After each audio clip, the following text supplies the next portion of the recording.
Welcome back to another Off the Record podcast, and in today's episode, there is a new battery-powered DJ controller system.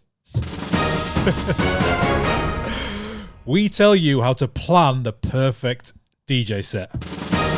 And I try to guess hip-hop songs that don't make sense. Let's get stuck into this week's Off the Record podcast. Music, industry talk, stories, equipment and more. We are Crossfader and this is off the record.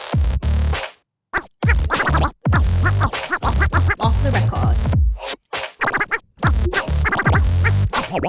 Off the record. Hello, welcome back to Off the Record podcast, and there's loads of space. There's loads of space. It's just me and Jamie today. Yep, what's up? Hello. Yeah, no Danny, no Katie, so you're going to have to deal with the both of us who talk the most, so good luck. But welcome back to Off the Record podcast. We've got a bit to discuss. We're going to get into the topic today, which is all around planning a DJ set. And this came to me because over the last, this week, I've had two really, really sick sets that I've not spoken to Jamie about, so we'll dive back deep into that. We've got a new game at the end of this as well. We are just gone live on YouTube, Facebook, anywhere else? Twitch as well. And as always, if you're just joining us, drop your comments in because you guys are a big part of this podcast every single week. So if you've just joined us, let us know where you're watching from and let us know any questions you've got related to anything. We're going to get into planning the DJ set very soon. But yeah, the biggest news this week is we dropped a new review and a new mix on a kind of updated version of an old product, but it is a battery-powered standalone. Anytime it's a standalone system, I always feel weird you call saying it a controller. It's not a controller. It doesn't control. It doesn't sound as good. Yeah, like I know it's not a controller, but a battery-powered DJ controller sounds better than a battery-powered DJ system. Yeah, do you know what I mean? It doesn't really work. It doesn't work. Yeah. But do you want to tell us about this? Well, it's weird because there's kind of been this ongoing iteration of this Numark Mixstream series. So there was the first one, and everyone kind of slated it a bit because it was like, okay, you plug it in, and it's got these speakers on it, and it doesn't really have pro features, but it's called the Numark Mixstream Pro. So people kind of were like a bit hesitant to it, and then they released literally a few months ago the Mixstream Pro Plus. Which if you're from the UK, I totally forgot about that. Which basically is exactly the same, but it's got Amazon streaming inside. Reason for that is they had to put some like special chip inside the unit. Right. Amazon were like, you can't just have a normal unit here. We need to put our special chip inside it. So something around that. I don't know the technology for the licensing, and then they just released the Mixstream Pro Go. Yeah. So there's a bit of a lineup here. There is. The Mixstream Pro Plus, which it feels weird saying every time because in the UK that's like a pick me up. It's like a legal drug. Yeah. It's like a hangover cure. Yeah. Pro Plus. But anyway, so they're basically the same unit, but one's battery powered, one you plug in. They've both got Amazon streaming now, which is the sort of new addition. They both have speakers on board. I'm still, hesitant about it being called the Mixstream Pro. Yeah. The Pro is the issue. Like people keep saying it on comments as well. Yeah, I'm just read out some comments. Yeah. People are saying like on YouTube on the review, why are they trying so hard to put speakers on premium controllers when you can just use headphones? Anything over $500 should use every bit of space for real life useful features. Yeah. Bigger battery, mic inputs, pads, better materials, etc. Someone else is saying, shame about the tiny entry-level tempo adjust and the limited physical effects buttons, but good to see the balanced outputs. So, like anything, there's the pros and cons to it. People are liking the battery powered. I think the cons are is like you say, without this Pro attached to it, it all makes complete sense. Like if you're looking for a Pro unit, then, everyone's saying the speakers are a bit gimmicky. However, if you look at it as kind of a controller that you have at home to, play, in your own home or to take out to wherever you live, in a park or the beach or something like that, have house parties and things like that. It's absolutely perfect. And especially if you're a beginner and, you have to buy, extra speakers, which cost more. These speakers are really, really loud for the power.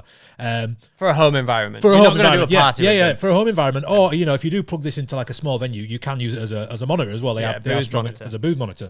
But having this kind of Pro thing attached to it is separating. It's almost like a psychological thing with DJs where they're separating the market where like the Pro DJs are like, well, it looks too gimmicky for me to buy this as a Pro. But it is a really, really good unit for, your like secondary controller, or the one you have at home, or if you're a beginner and you just want something all in one. Yeah, that is the biggest selling point. Look, this is it's called Off the Record, this podcast, and Off the Record, I absolutely love this controller. I'm just it's a shame that it's got that title, because I feel like there's room to bring out another unit, let's not call it controller again, another all-in-one system that is a pro version that has 8 pads on it, that has bigger tempo adjust, it has those standard features that you come to expect on the standard gear. This is kind of like minimize those, but still has a pro title. But Off the Record, I love this because when I'm playing on it, it's just that you just turn it on and you go. You've got your streaming, you've got your speakers, you don't need anything plugged into it. You can take it anywhere you want. People are saying like this would be awesome for pool parties. Anyone that has better weather than us in the UK, you might have heard about us, moaning about it last week. It's still just as bad, so we're going to moan about it this week as well. Yes, I would take it outside if it wasn't raining 100%. All the time. I would own this. Like I would definitely own this for all of the reasons we just talked about. It's super lightweight, super portable. I don't need to be taking my laptop anywhere with me to play music. If I'm traveling, like even if I've got like a gig, like in a couple of hours away, I can take this, have a jam in the hotel, like practice or something like that. Taking it on holiday, like family holidays and things like that, it's absolutely sick. And something else, if you're limited for space, something that I used to find annoying is I sometimes used to have to like set up my equipment every time I wanted to use it, because I had to kind of like, I only had minimal space in my bedroom, for example, and I had to like get the speakers out, plug them in, and then like balance them on something. Like that was genuinely what I used to have to do. And this is just nice to be able to go, okay, I'll just get it out. I could even sit with it on my knee, like and just DJ and practice like while I'm sat on the sofa if I wanted to. I didn't have to go. You don't have to go to a special location in your house or anything. So it's just that nice kind of really easy to just get going with it. So what are the battery-powered DJ options now? Is it the Prime Go? There's a Prime Go, but I think this is kind of replacing that. I can imagine that the Prime Go is going to be discontinued, and I think, if I remember rightly, I think in music, who are the umbrella of them all, said that that's what they are doing. So I don't think the Prime Go is going to continue to be supported. I think that was like their first venture into battery-powered DJ equipment. See how the market took it. What can we improve on it? Made some improvements, but again, it's nice to know that they have the capabilities now. And there's obviously a big thing. Like a lot of people are interested in this because that simple fact, it is battery powered. You know what? It has a bigger splash online than I thought it would be, because it's like you said, there's been 2 other iterations of this controller unit in the last year or so. So I thought people would be just like, is what it is. It's got a battery, great. But I think there is a lot of DJs out there that want this, want the capability and this portability. And I think, like I said before, I don't really see a downside to it personally. I'm not going to go and take this in a club and use it as a club. So I don't see a downside to like owning this controller for like home. Because it's got the portability, the speakers, the built-in streaming, everything like that. So it's amazing. So let us know your thoughts in the comment. It'd be interesting to see if in the future Pioneer take a look at the battery-powered market. It would. Everyone's saying if only it was Record Box, obviously. Everyone's saying that. It is Serato DJ, supported by Serato DJ and by Virtual DJ. So again, it can be a controller, like we keep saying. It can just be a straight-up controller and plug it into a laptop as well. So, it is super multifunctional here. You're not just limited to the engine OS either, which is really good. Really good from in music. Guys, if you are watching live, then please get in your questions. We're going to do some questions at the end of this podcast. So any question you've got around anything, transitions, how to get gigs, just advice, put it in the comments and we will get to it at the end. But this week I have had 2 really, really amazing like DJ sets. And the first one was this last Sunday was like a big bank holiday for us in the UK. And I got a call to do this gig outdoor in this marquee, like 600-700 people outside marquee. I checked the weather, it was going to be sunny. And I was like, yes. So I literally, spent like, 2 or 3 hours just music searching. Like there wasn't a music policy or anything like that. So searching for music, Bandcamp, SoundCloud, anything like that. And I was like, and I just got loads and loads, maybe like 100, 150 like new edits and remixes and stuff, and all stuff that I would like play, not just like, I'll download it for downloading it, all really good stuff. Just got into a rhythm. And then, did you have a goal in mind when you came to downloading? Like, I want this. You're saying there wasn't a music policy, so how do you narrow that down? Where were you trying to get to? I just got the vibes of like I'm playing outdoor in the sunshine, and I just want to play. Yeah, exactly. And I just want to play stuff that like I would love to play. So I went on a big music search, and then I got there and it was packed. It was sunny, and because I'd like not like really heard the tracks played out before, it was all like surprising and new to me. And it was just like sick from start to finish, like a 2.5 hour set. And it was amazing. And then similarly, I had my regular gig last night, and I had like all of them tracks still like fresh, and I've not played some. Playing them again last night, and again just have that new like energy and buzz around playing these tracks, and it's like I have that anticipation of like, will this work? Is this going to work or not? And then dropping a couple of them. All right, that didn't work. Don't worry, that's fine. Park it. But most of them did. And it got me thinking about planning DJ sets, and we've been DJing so long. I kind of know how to turn up and put on a good show. But planning a DJ set kind of like starts at the source. So we're going to go through some tips and advice on like planning a set. And when you think about planning a DJ set, most of you are thinking, right, planning a DJ set, I'll sit down with my laptop and go through tunes. But actually planning starts with like the source. So it starts with like, who am I going to be DJing for? Yeah. So that's the first question we need to ask. We need to be like, right, what is the venue? Who is going there? What kind of clientele? And, how do we figure that out first of all? This is a really good point, because if you are a new DJ, up until this point, you are probably planning a DJ set for yourself. Yeah. You're downloading music that you want to mix and you want to play, and that it's serving you, which is great. Yeah. That's what you want to do when you're learning. But when it gets to that point of like, okay, I want to start gigging, you've got to take yourself out of the situation sometimes and think, okay, well, what is that audience, like you say? So you've got to approach that music sourcing and music downloading slightly differently. It doesn't mean you can't download the music that you love. Obviously, you try and find that balance between the two. Win-win. If the audience is exactly you, if mirror images of you and they love the same music as you, 100%. Then great, you're winning. But it's not always going to be the case, and there's always going to be diversity in the audience. Not everyone's going to like the exact same music. Yeah, exactly. But you can do your research beforehand. So you look at the venue, go to their social pages, go to their website, go to their Instagram and TikTok and all that kind of stuff, and you can just get a vibe for it, especially if it's somewhere you don't know. You might have a new gig, you might be your first gig. Even if you're doing like a private event, like Jamie said, like who's going to this private event? Is it a Super Sweet 16, or is it a wedding, or is it a corporate event? they're three totally different clientele. If you're playing a club in town, is it a small bar? Are you going to be on earlier? What time's my set? If I'm playing 6 till 8 in the afternoon, like a brunch, then it's going to be probably a lot more chill than if I'm doing 2 till 3 in the morning. So planning a DJ set doesn't start with the music. It starts with finding out why you are planning a set and how to do that. Yeah. The next step then is kind of like that categorization. It's like, okay, I know I'm going to be going to a DJ, and I know kind of roughly the clientele. I've got a vibe for the venue. Let's put all of my tunes into sort of categories and organization, and that's where this is where organization comes into it, where if you're on Serato, Record Box, or however you organize your music, getting these kind of playlists in order. And I would always say I'd say over plan, but like don't overthink. I know it sounds contradictory, but you want to have enough music, but you don't want to be thinking, right, I'm going to be playing this at 6 p.m. and then I'm going to be playing this at 7 p.m.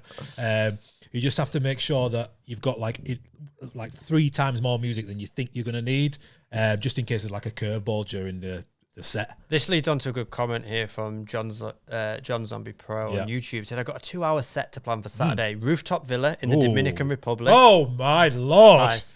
Gonna go sunset into night. The best DJ set you could ever Send imagine. us a video, please. How do I narrow down tracks? So again, this sort of leads into exactly what we're talking about. You've got your collection. There's so many tracks you probably want to play in that set. But you think this is like the perfect set, how do you narrow down and play you got the right playlist? And this is where don't narrow down too hard before the gig. Yeah. But it's good that he's already summarized of like what it is. He's got a picture. Yeah. He's got a picture in his head. He's like sunset, rooftop. That's totally different from like nightclub, midnight. Totally kind of different vibe. Yeah. So you're gonna have like a set list almost based on like feel. Whereas like if I'm playing like a club set, I'll be like, right, I need this type of energy at this hour. I need to, do a warm up set for an hour and a half, and then I'll get all of my kind of club bangers and I'll be on the mic and all this kind of stuff. Whereas 6 till 8 rooftop, it's not going to be any of that. It's going to go all completely like on vibes and on feel. And, there's kind of no like limit to like the genre you can be playing. You can be playing some like Balearic kind of Ibiza Island type of music, or you can be playing like like 90s like at throwback R&B, depending on what kind of clientele are going there. But I would for this kind of set, I would kind of have like a summer vibes folder, and then like sub crates of like you know, kind of like I'll just have like a rooftop, and I'll have like summer R&B, like summer dance, like classic house, you know, disco, funk, like all under this kind of like summer, whatever like summer feels to you. Yeah, do you know what I I've mean? got exactly this in my library. So I've got a summer like section of my library, and I've done a few different parties. I've done a rooftop party before. It's on YouTube actually. There's a 10-minute clip from it, and I've done boat parties. That all kind of goes into that summer vibe.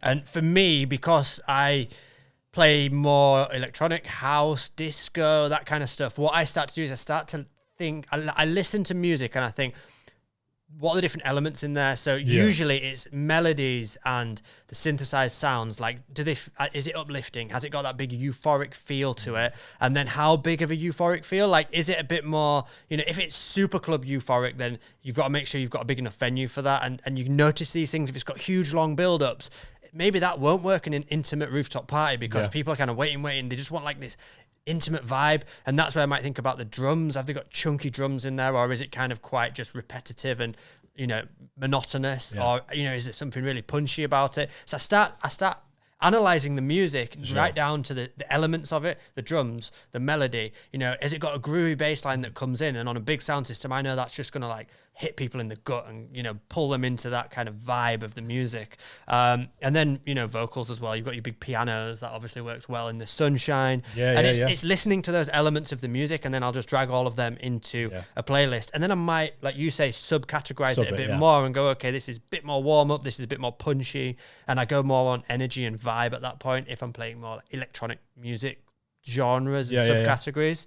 I want to go back to some kind of like getting inspiration for kind of sets like this as well. Like one of the main jobs as a DJ is kind of like staying on trends, depending on what kind of DJ you are, like staying up to date with the kind of the latest music, and whether you're playing like the latest hit or whether you know finding remixes of that kind of latest hit. It's important to kind of know where to be across the board with these like trends and things like that. Obviously you've got TikTok charts and you've got tracks that go viral on Instagram and things like that, but just more in general, you know, you'll have some of your favorite DJs on like YouTube.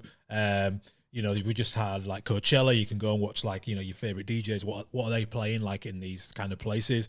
And I think that if you can sort of dedicate, you know, some time through the week, like half an hour, just listening to music and your favorite DJs and what are they playing? And like that, this guy who's got this rooftop set, you know, if you type in, I know there's a DJ set out there from like Diplo on like a rooftop, and it's like I've watched the whole thing because it was just like, you know, like the perfect blend of like, usually you see like a Diplo set, like, you know, big club bangers and stuff, but he totally changes it for like the venue. So I think that sort of where you're sourcing music also ties into where you're getting your music inspiration from as well. And like, if you choose a couple of like YouTube channels and like a couple of people to follow on like Mixcloud, SoundCloud, and then you can just sort of always be consuming sort of fresh new music and new edits and things like that. I mean, I think edits is a big one. Yeah. You know, we get so caught up in the fact that we have streaming available, which is fantastic. We can access millions of songs, but not, you know, if everyone can access all those millions of songs, then it's hard to make your set unique. And that's where, you know, your own edits or finding edits like you just mentioned on Bandcamp and SoundCloud, that really helps elevate your set and make them stand out and make them unique. I guarantee the boiler rooms that you listen to and stuff, ones that really stand out, it's because they're digging deep and finding tracks that are like all making their own. Yeah. And that's a big part of it. Yeah, that's definitely what's happened to me in my journey since streaming come out.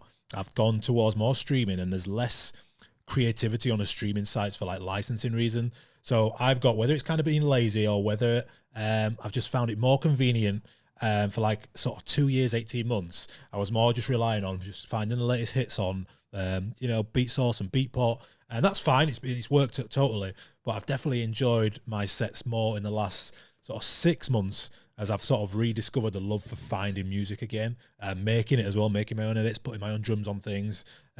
Stems has been a big thing as well, when you can sort of create on the fly, sort of in your practice time as well. And I think that goes on to another tip as well, like planning your DJ set. Once you've got kind of categories in mind, you've got your tracks, you've got your subgenres and things like that, you've researched the venue, then you can go and sort of practice half an hour. If that's something you want to do, you can, if you're like, you know, this I know this mashup will work well or something, I'm on Stems, so let's go and practice it. So you might have like 5 to 10 little transitions or mashups that really work well, and you're like, okay, I'm going to use them tonight at some point if the vibe's right, but you can have them as backup, and if everything's going well, you know, take that risk from your practice sessions. I'd always try, not even to, you know, sometimes you might think, okay, my set, you know, I'm struggling to find some new music for this set, you know, I haven't got the time to dig deep. What can I do with the music I currently have? And I'd always challenge myself to come up with a few different, you know, mashups or, you know, live edits. You know, I'm talking about edits, but like live edits, live mashups that I could do in that set to make it unique. And it, you know, it doesn't mean you have to do every transition in a creative way, but it definitely helps to make your set unique and stand out. And then you can call upon those, you know, those creative techniques time and time again at different sets. But putting that bit of effort into, you know, create a signature style in your DJing really helps as well. Yeah, and I think that going forward from it, I think some things to like avoid with planning DJ sets. I think there's two things. I think coming in from a beginner, like we've said, over plan, but don't overthink. And that's just having all your songs organized and having enough music, like 3 times more music than you think you're going to need. That's for like the beginner DJ. For the more experienced DJ, it's more the kind of taking risk factor and just trying something that you're not used to, not just going through the motions. Like I said, that when I was just like logging onto Beat Source, all right, what are the top 20 hip hop songs? Okay, I'll put them into my set tonight, no problem. You know, not even listening to a few of them. That's just lazy. Whereas the actual joy comes from like, is this gonna work? Like, this is a bit of a curveball. Is this gonna work? And that's where you get that thrill, and the crowd are like, what? And then sometimes I played a couple. I was in a flow. I can't remember what I played, but I played it and it just wasn't the vibe. And I was like, that's fine, no worries. But then I know what like one of the biggest songs is. So if I play something, it's gone a bit flat. I know like I've got like 10 songs that are gonna like pump it up again. And then even last night I was DJing and I was playing all these edits and stuff, and we got to like a drum and bass section. I was playing like 20 minutes of drum and bass, and it was like the highest energy of the night. So I was like, okay, I kept going. But then at 30 minutes, I just felt a mood shift. I just felt like they were like, okay, that's enough. Yeah. And you can't really explain it. It's not energy. Yeah, right? Yeah. You can't really explain it, even though it's like, you know, super high tempo drum and bass. I just felt the whole crowd. No one stood there like, change it. No one stood there like, you know, not dancing or anything. But there's just a feeling of something. And I completely switched it back up to like, it's a bit more current stuff, like Afraid to Feel or something like that. And it was like, and then the energy went back up again.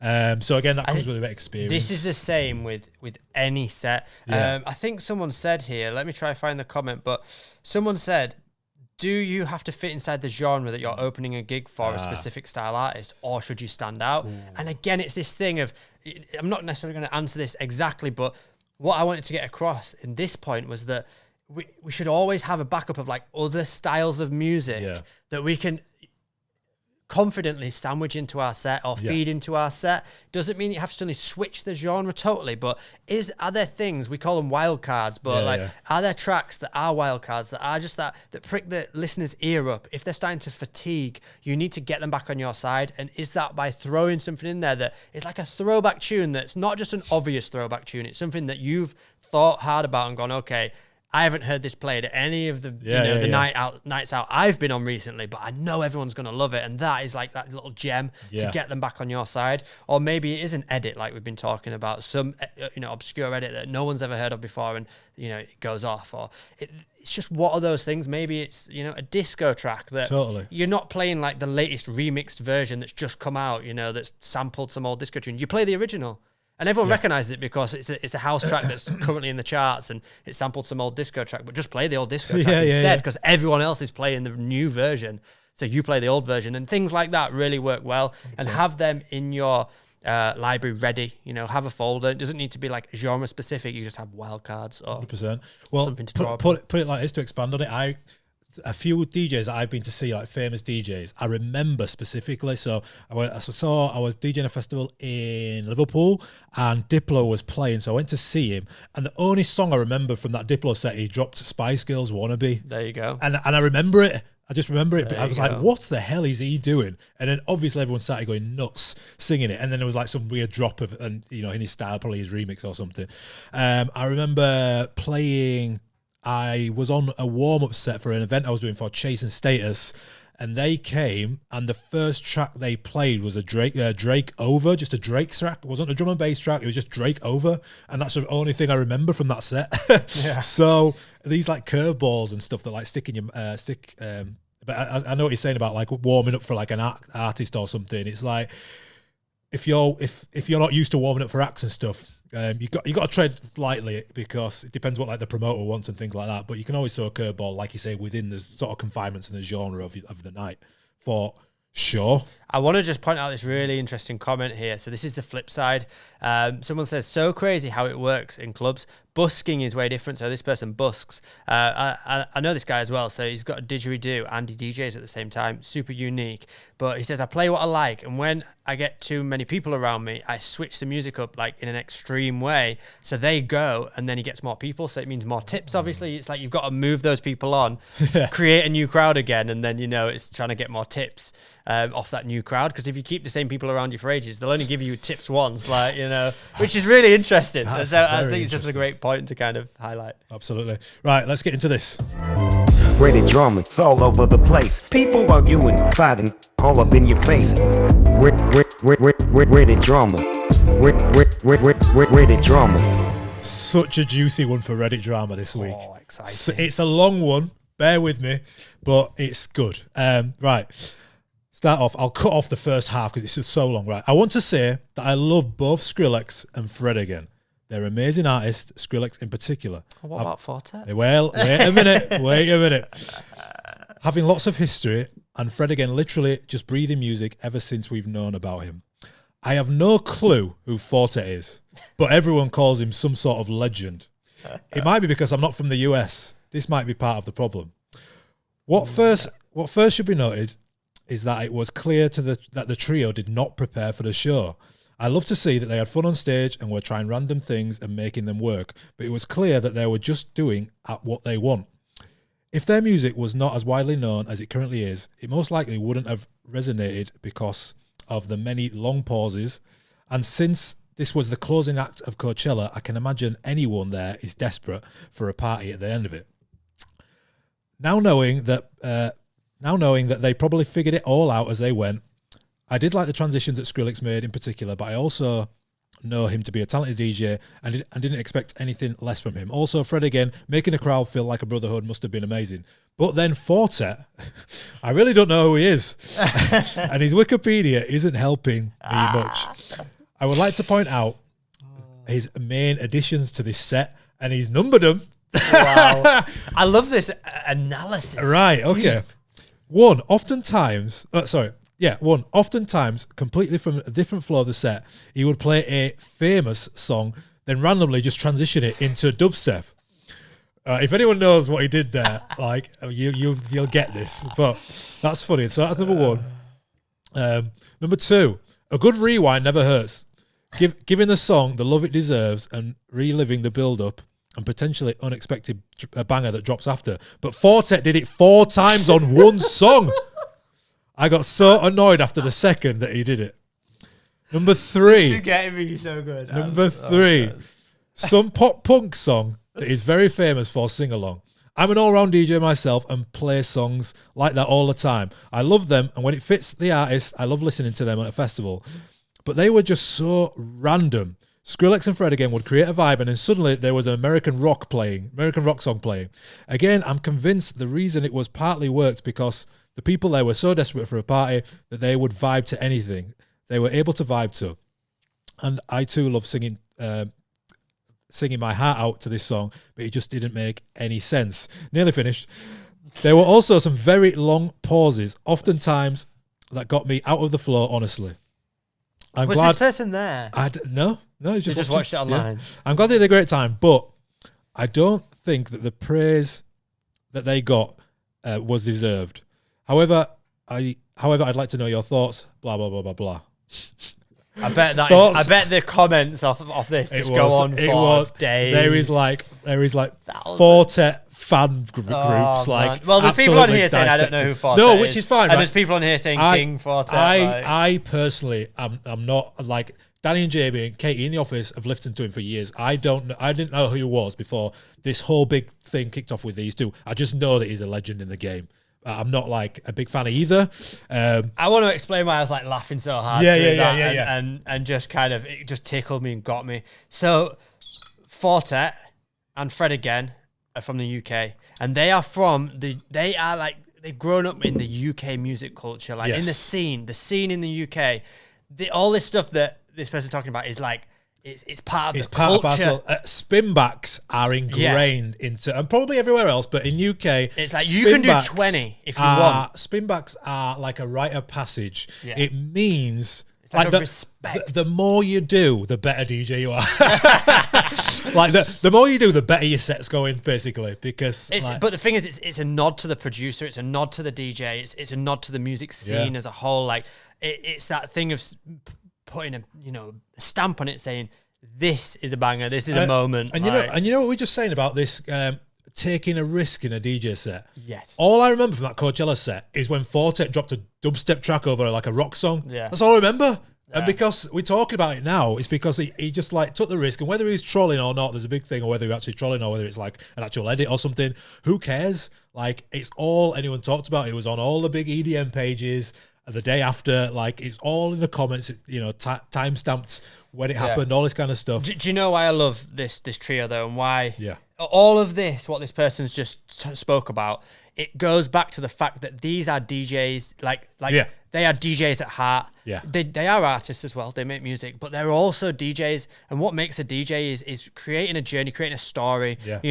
performing in a way that's not just like, it's not about the pyrotechnics. It's not about anything else. Totally. It's about creating a moment and a story. Yeah. And you can tell that these guys have played lots of intimate venues, and that's what's come through. So if you're watching this and just used to seeing the biggest festivals and the biggest DJs play on stages and it's all pretty much choreographed and they know exactly what they're going to play next, it's a totally different approach to these DJs who will play to maybe 200 or 300 people in a little venue, and they will do pull-ups, they will do, they'll drop dubstep bangers out of nowhere just to see what the reaction is, just to tempt the crowd to what do you think? And this guy saying it didn't seem planned. Yeah, it was not planned. Good, like that's what you want. Like even though it's a Coachella crowd, they're reacting to a crowd. Like that's exactly what you want. You don't want it to be. You don't like. I think I said it before a couple of weeks ago. Like I remember going to see David Guetta a few years ago, and his set was planned to the second, and the lighting show behind him, like the video show, was like out of sequence, so it was just off. Whereas like this is just like a raw DJ set, and he's like, you know what, I'll go off here, just some American American rock song. Yeah, why not? And then I'm going to drop a dubstep song because I'm just having a good time. I'm just in the vibe, and that's he's playing as a DJ for the people, and it's like at Coachella. How diverse is that lineup, right? Okay, yeah. And exactly, the people weren't there for them; they were there for Frank Ocean, right? Yeah. But they came in and go, okay, we'll fill this spot. Headline set. We need to please absolutely everyone. There are people here that don't have a clue who Fortet is. So why doesn't Fortet play some Taylor Swift and some, Smells Like Teen Spirit or whatever? Why not? Because he's a good DJ and he understands that you don't know who I am, but I know who you are. Yeah. And you want to hear some of these big sing-alongs. And then that next person over there is a mad music head and wants to hear some grimy UK dubstep. Yeah. And it basically wants me to troll the crowd and see what the reaction is. I love that. And that is talent there. This is where it's interesting. And people are saying, the three of them together form a super group. Yeah. It's the first time we've kind of seen this, like, apart from Swedish House Mafia, but they took it a bit more serious. These are just like, it's like, your best mates coming together. It's like there's no plan. There's no plan. They're just going to talented people that have come together, but not taking it too seriously. It's a big thing. They're not even like booked on shows together. They're just like there's like a Fred again show and Skrillex comes. It's crazy. Like we're going to see Fred again and Skrillex in a month's time. I guarantee Fortet will be there. Yeah, definitely just chilling. Just there. Why not?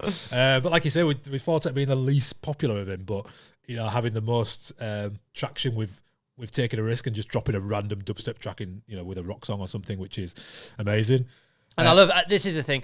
They've introduced this UK culture to a bigger audience. Yeah, and it's got people talking about it. Which is amazing. And it is amazing. Yeah, and I'd love to see some US garage. Yeah, like that'd be sick. Like some US dubstep and US garage and all that kind of stuff. And Skrillex is the guy to push that forward. I mean, just get yourself to the UK. Yeah, some underground clubs. For sure. Check the vibe out. It's unreal. Unmatched. 100%. Game? Can do. Or let's do Go on. half the questions. Let's do some have we got loads of questions? There's some really good questions. Let's go. Really good comments. We're going to Let's do go. half now, and then we'll do a game, and then we'll do the rest. So they might be a bit random, but we're just going to fire through. What do you think about doing a mixed genre set on a YouTube video? Should I mix it up or stick to one genre? Totally up to you. Yeah. Like, again, I get this thing of like overplan but don't overthink. Like, what do you feel like doing? Do you have a focus? Like, you just want to be like a techno DJ? Then you should probably just doing techno sets. But it sounds like you love all music. Yeah. So the beauty of like thinking about who your audience is, YouTube, there is an audience for everyone. So it's not like playing a club. Like you can kind of go, okay, well, what audience do I want to attract? Yeah. Make the content for them. Have a look at some good DJs that are like not famous DJs, like good YouTube DJs, good DJs that are on YouTube doing like across the board sets. There's a woman called, I think it's Jenny James or something. She just does like a different thing, a different mix every week, and you're not sticking to one. And then maybe what'll happen is you do a different genre every week. Maybe one will just stick, and maybe one will just be like, actually, I'm going to get into like this Moonbaton like lane because I love it and seems to have the most views anyway, or something like that. But don't overthink. The biggest killer of creativity is like you getting in your head of like what shall I do? And it's just like go with the gut feeling. Like I've got loads of open format music. Like I say, like I just downloaded loads of 100 like new edits. Like I'm just gonna go and film a mix with these tracks. Yeah, that's it. I don't have to be like, who's gonna watch this? Blah blah blah blah blah. Because if it's good enough, like YouTube will find your audience if you're consistent. Obviously, you can't just upload one video, but if you're consistent, then yeah. Right, sharing the love. Blem said, hi from Madrid. Yesterday was my first gig. So excited to keep learning from you guys. Amazing. Big up. Hope it went well. Some more love. Hey guys, I've been following your channel since the time I started living in the UK. I've started my DJ journey now. Thanks for all your vids. Cheers. Hope you've been checking out the UK underground scene. Yes. Someone saying, love the podcast. I'm new to mixing and mainly focus on techno, 130 to 150 BPM. Okay. Do the transition points you choose differ between genres? Where would you mix techno tracks, beginner, intermediate level? We've got techno course that you can check out. You can get 20% off it as well with the code off the record. I'll just stick that up on the screen for those that are watching. But yeah, it depends. Obviously, there's different vibes and energies within those different techno tracks. If you're playing stuff that's like 130 BPM, usually you might have nice long extended outros from the last, where it comes in as the last drop and out. That could be the most common point to mix and blend over, is that last section.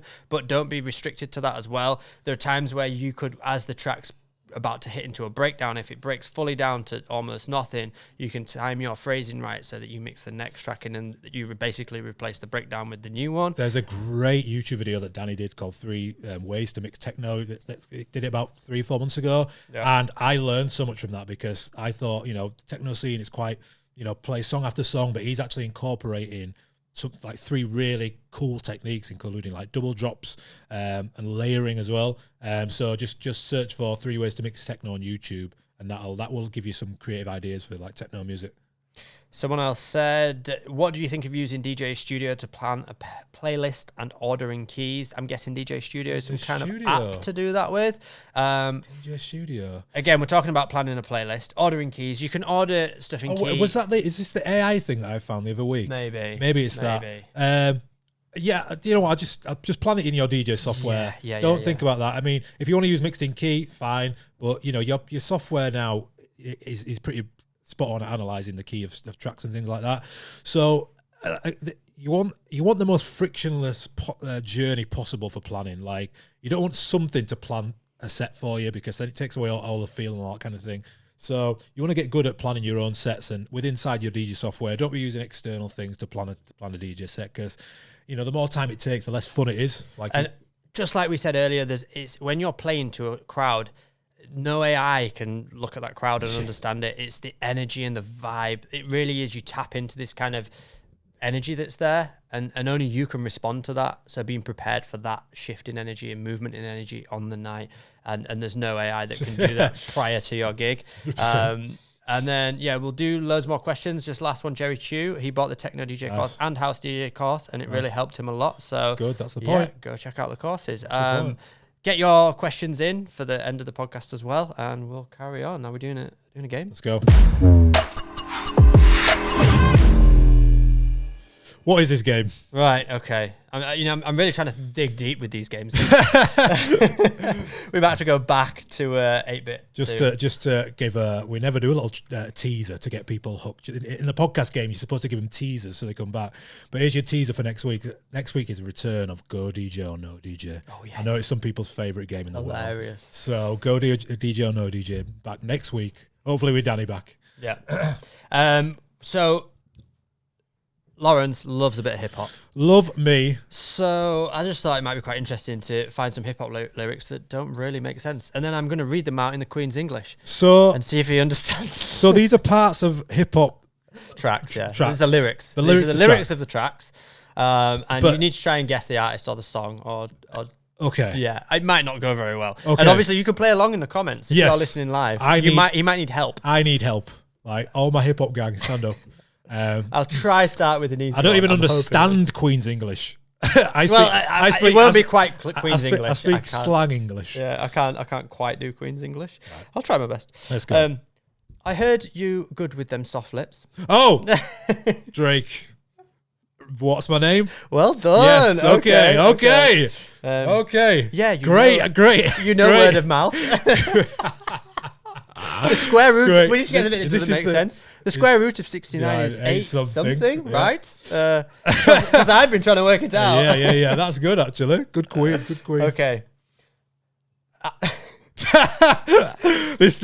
You're into it now. Yeah. You've got to commit. Okay. I love you like a fat kid. Love cake. Love cake. Yeah, it's 50 Cent. Nice. He knows his lyrics. You know anything to make you smile good. 21 questions. Yes. God, Okay. I do know my lyrics. Yes. I don't have no trouble with you fucking me. Are we swearing in it? I don't know. I don't know. But ODB, got your money? Yes. But I have a little problem with you not. Beeping. Yeah, the Queen doesn't swear. That's true. Right, they might get a bit trickier. Let's see. Oh, here we go. My sex game is stupid. Oh. My head is the dumbest. I promise. I should be hooked on phonics. Oh, wait a minute. Say it again. You're stupid. My sex game is stupid. Wait. My head is the dumbest. I promise. I should be hooked on phonics. Oh, that really putting me off. That. Oh my God! I just need to get the voice. Right. Is it? Do you want me to give you? Is it? Oh, it's not Puff Daddy, is it? No, it's not. Oh. No. Do you need any? Seeing if anyone's got it in the comments. No. Oh, I've got it, but I just wait. Last time. My sex game is stupid. My head is the dumbest. I promise. I should be hooked on phonics. Oh no! Give me the artist. Lil Wayne. Oh. No. It's not Lollipop. No. Billy. No. Every Girl in the World. Is that a bit more B-side? It is a bit, but I do know it. Like I knew it. I could have. Yeah. That's a good one, though. So, your girlfriend... What? Lil Wayne. well done. Listen, Wayne, well done Wayne. getting that one. Yes. You are a real one. Shout out these two. If you got that one. So, your girlfriend... So, your girlfriend rolls a Honda. Oh. Playing workout tapes by Fonda. But Fonda ain't got a motor in the back of her Honda. Oh, my God. Right. My Anaconda... Right. Don't want none unless you've got... You should have said that because I would have said Nicki Minaj and then I would have got to Anaconda, but it couldn't have been anyone. It was Nicki Minaj or Little Kim. It couldn't have been anyone else. Well, it's not Anaconda. Is it not Anaconda? Oh, where does it come from? Someone said ABBA. Oh, so is it Baby Got Back? Yeah. Yeah. Okay, yeah. Sir I would have got that. And Baby Got Back. I would have got there. Okay, next one. Ow! Ow! Hoes turn their heads like owls. I'm the man of the hour. Triple entendre. Don't even ask me how. Let's do it again. Ow! Hoes turn their heads like owls. I'm the man of the hour. Triple entendre. Don't even ask me how. I don't even know if that's like the right.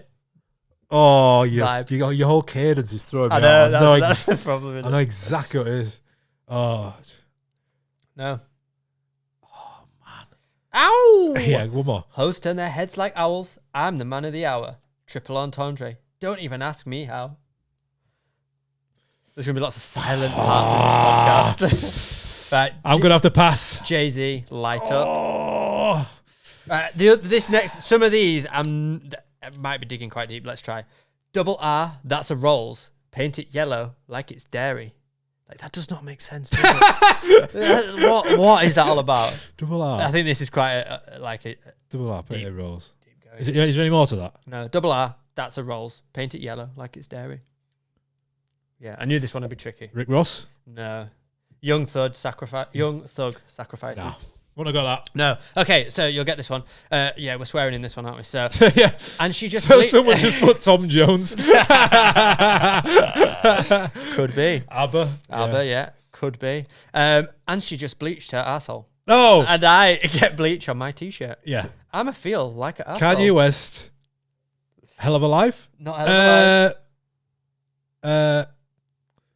Come on. Come on. I can't read it again. Very offensive. Good Life? No. Oh my God, which one can't you? It's off the same one as it's off his best album, in my opinion. Famous. Life of Pablo. Soft Life of Pablo, I think. No. Father Stretch My Hands. Yes. Part one. Oh my God, yeah. Right. We're going back in time here. How many have I got? I've got a few. Right. I like them black, white, Puerto Rican, or Haitian. Oh my God. Like Japanese, Chinese, or even Asian. Shush. Shush. I think that's what everyone that's listening is thinking as well. Oh my God, I know this. Is it ludicrous? It's not ludicrous. Oh, wait a minute. Oh my God, it started off so well, and now I'm just because I started with like easy ones and made them harder. So. I like them black. I know exactly white, what this song is. Puerto Rican or Haitian. Oh, they're a bit behind here. Oh my Come God, on, I can't sing get it. the rhythm. I can't get the rhythm of it. Has anyone got it? No, because they're behind. They're still on Kanye West Life. Somebody will get this. This is easy. Yeah. I should get. Wait a minute. One more time.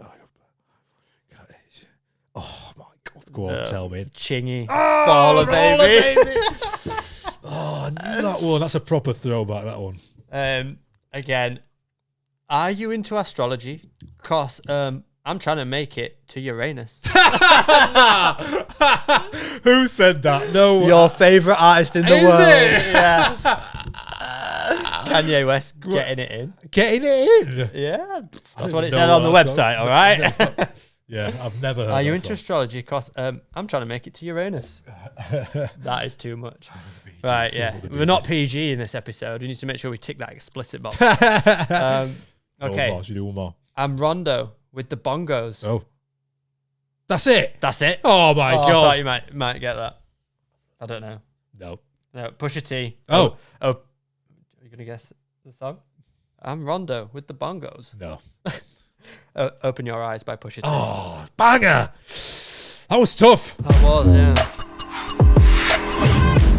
I was on a roll then as well. I thought I'm just going to ace through these. But you did pick some hard ones. Yes, I did. There were some B-sides. To be honest, I got all the second half of that first, and I was reading through. I was like, he's not going to get these. I need to get some easier ones. So there's one guy. I'm glad I got the easy There's ones. one guy who's at Stan just put in the chat Madonna. We've got ABBA. Harry Potter.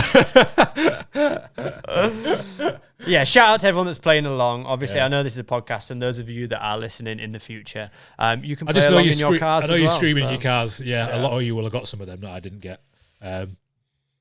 People are enjoying it still. You guys are the worst at this game, lol. Fun to watch though. I know that's every what we're game. here for. If it's the first time watching his podcast, we are terrible at all games. Yeah, next week, Go DJ or No DJ returns. If you are listening in the car or wherever, pull over. No, don't pull over. After you finish driving, please like and subscribe. Leave us a comment as well to this podcast. It really helps. We've noticed our subscriber count creeping up every week. Thank you so much. It just allows us to deliver this podcast to more people and just get more people involved. And we're going to end on a couple of questions. Okay, let's fire through some. Hello, do you like auto gain in Serato? Do you use it? Have you got it on? It's on, and I don't have to think about it. Yeah, turn it on. Turn it on. You don't have to think about it. I've had it on. I don't know why. I don't know why you wouldn't. Yeah, it works well, especially if you're playing lots of like old school tunes that are much quieter than other ones. If you don't have it on, just use your trim controls more on your mixer. Yeah. Even if you don't have it on, you should. Your ears should tell you when to turn up a mix or not. It's kind of irrelevant. Turn it on. It makes everything a bit easier. Another shout out to another student. Got my first controller last Christmas. Bought your beginner intermediate courses and beginner hip hop course. Just wanted to say thanks to you guys, as I can DJ quite confidently now, and it's all down to Crossfader. That's the whole point. If you just got a controller, we've got courses on like Flex 4. We've got a house course, techno course, hip hop. If you want to take your DJing career more seriously, we've got like how to get gigs course, Serato, record box, Denon, all that good stuff. So check it out, and you use the code off the record as well and get 20% off. Yeah. Someone said I love playing tech house, but the only places I can play tech house are the high-end clubs in DC that are hard to get gigs at. Right. Is it possible to get straight into those? So just like anything, getting a gig, it takes time to nurture. Set your goals high like that. Big time. Be like, I want to be in those clubs. Big time. But there's many rungs to a ladder, right? Yeah, to get to the top of a ladder, you've got to climb a few rungs. Big time. You can't just jump to the top of it. And that's the case in most scenarios. Like, set your goals high, but make an action plan to get there. Because you could be fighting for a year, 2 years just to try to get that gig, and you've wasted a lot of valuable experience you could be picking up along the way. So I would say... Yeah, I would always like hang out in that club as well. Like as much as you can, go to that club, whether you have to pay entry every week, just hang around, and eventually you'll just be like part of the furniture, and people will just trust you, get to know the DJs, get to know the staff, get to know the manager. Don't ever be asking for out. Just make them aware that you're a DJ, make them aware that this is the kind of music you play, you're into this kind of tech scene. But just let it evolve naturally over time. Make sure your socials are up to date so they can see that you're taking it seriously. And then the smaller gigs you do, use them wisely and use them to perfect your craft until you manage to get to that level that you want to be at. Yeah. This kind of answers this. What is the best way to get gigs at a club? What are the promoters looking for when you ask them if you can play at their club? You've kind of answered it there, haven't you? How often do you guys use Serato stems in your sets? Have you been using it out? I use it every time I play a hip hop set. I use Serato. So I have one hip hop set a week, and I use Serato, and I pretty much use stems for 50 to 70% of transition, especially on a warm up set. It's really sick when there's you don't have to hold a crowd or anything like that. A little bit of a warm up and an hour just to yourself, just to test loads of different mashups and stuff. I absolutely love it, and I play 75% of my sets are on USB, and there's times where I just I'd love to just have stems now. So yeah, I use it when I'm using Serato. I use it religiously, 100%. Even just not even just mashups. When there's a big chorus of a new tune or something, I just drop the acapella. I just drop the acapella, and then on the other side, I'll just restart it again with the beat. It's a sick way to get a double reaction, double crowd reaction. Someone just a great comment to read out is the best way to improve is by putting yourself outside of your comfort zone. I agree. 100%. Get out there. 100%, mate. Absolutely. It forces you to kind of, push yourself. Going back to what we were saying earlier about all the kind of new music, I'm saying it's just every time I go to a set with loads of new music, it just gives me that feeling of not knowing, and that's the best feeling that you want. This is a good question. Can you ask venues for a gig, or do you get asked? I've got 2 gigs through friends, but asking for gigs seems desperate. Personal experience, I've asked a promoter for a gig, I think once in my career. Yeah. The rest of the time, I'm very much just as in the person that I am, I'm very much I want to be the best at something. I want to master it, and I'll let that speak volumes. I hate doing that hard sell thing. So I'm always right, I'm just gonna make the most creative mix as possible and put it out there and hope that people pick it up. But I know other DJs that are on the opposite side of that spectrum, and other people that much more salespeople, and they'll just go to people and be like, "Yo, look, I'm a DJ. I'm looking for more gigs. Can you hook me up?" Be totally open about it, and they're like, "Oh no, not now." We're well, take my number, keep in touch, and have that confidence about you, and that can work as well. I don't think really one or the other. I'd flip it, why should I? If you ask me for a gig, why should I give you one? So flip it, so it's what have you got to show for? Obviously, you might be brand new to DJ, and I get that, but you can still have things on your social media. You can still have a nice, clean looking social media with transitions, or YouTube mixes, or Mixcloud at least, to show. And you're okay, why should I book you? And you're I've got 5 mixes here on Mixcloud. Take a listen in your free time, and do it that way. Yeah. Have you got anything to the top of your head? What is the funniest thing that happened at a set? Someone asked. Oh my God, it's a hard thing. So many. So many if you sets, go back, if you go back through this podcast, there's snippets every week of something random. I said last week there was a time where I finished a festival, and all of a sudden I was staying at the workers' site where there's like 100 people staying there, all worked at the festival. All of a sudden this guy opens a van and he's got like a full CDJ set up in there with massive speakers. So I go in there, start DJing, all of a sudden there's like 3,000 people around this workers' campsite. There's police everywhere and it's like mental. But yeah, go through this podcast. There's loads. There's a time where I pretended to be Jess Glyn's boyfriend to get on stage. There's loads of stuff in this podcast. So go back and do it. Maybe we can do a whole section on like stories in the coming weeks. Yeah. Yeah. We'll end on some love. Big up, man. we are Crossfader fam. Happy Thursday. Thank you for everything you do. I'm learning a lot from you all. Big love. That's from Twitch. That's the point. Yes. And we will be back with more stuff for you to learn next week, hopefully. And yeah, thanks for listening. Do hit that subscribe button, please, if you can. And give this a like or a thumbs up or, whatever. If you want a discount, Off the Record is a discount for 20% off all our courses. And with that said, we will leave you to your day and have a good one. And we'll see you again next week. So.